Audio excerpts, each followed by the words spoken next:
سلام، به یه ویدیو دیگه با من خوش اومدید.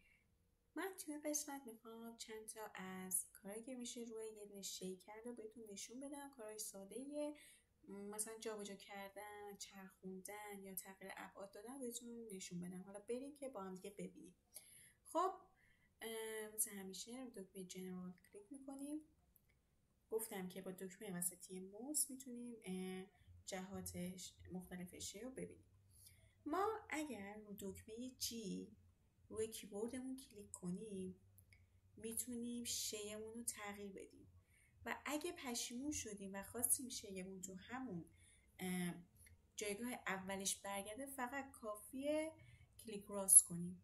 همین، به همین راحتی. دیدید من وقتی دکمه جی رو بزنم میبینید که شیم تغییر میکنه، ولی تا وقتی دکمه جی رو ول نکردم کلیک راست کنم شیم به حالت اول برمیگرده.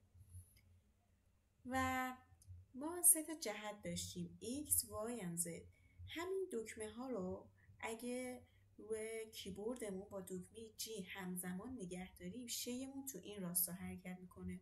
نگاه کنید، من اگه دکمه G و Z رو همزمان با هم نگه دارم شیم به سمت بالا یا پایین حرکت میکنه، به غیر از بالا و پایین تو جهت دیگه حرکت نمیکنه، چون من همزمان دکمه G با Z رو گرفتم. همین برای نقاط وای انکس هم صدق میکنه.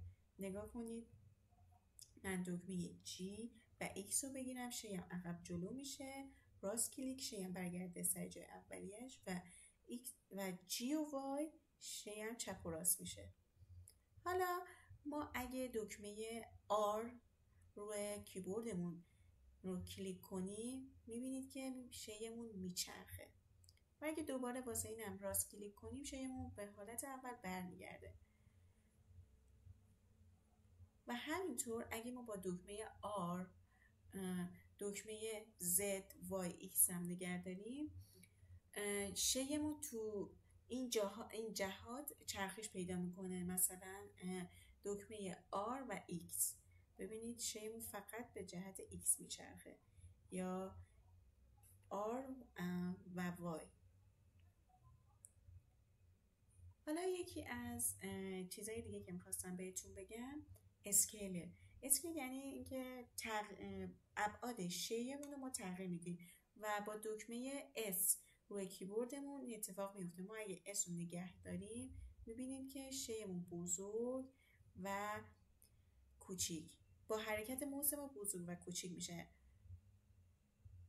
و اگه دوباره کلیک راست کنیم حالت اولیه برمیگرده. و اگه دکمه S رو با دکمه های Z, X, Y نگه داریم فقط در این ابعاد تغییر پیدا میکنه. مثلا نگاه کنید، ما اگه S و Z رو با هم نگه داریم فقط بالا و پایین شیمون بزرگ میشه، یا اگه S و X رو با هم نگه داریم جلو و عقبه شیمون فقط کوچیک بزرگ میشه. توی کوچیکش هم کنید، یا X و Y.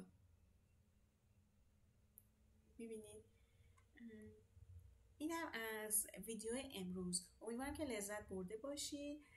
اگر هر جاش برای شما گنگ بود کافیه فقط کامنت بذارید و منم بهتون پاسخ خواهم داد. ممنون که تا اینجا همراه بودین.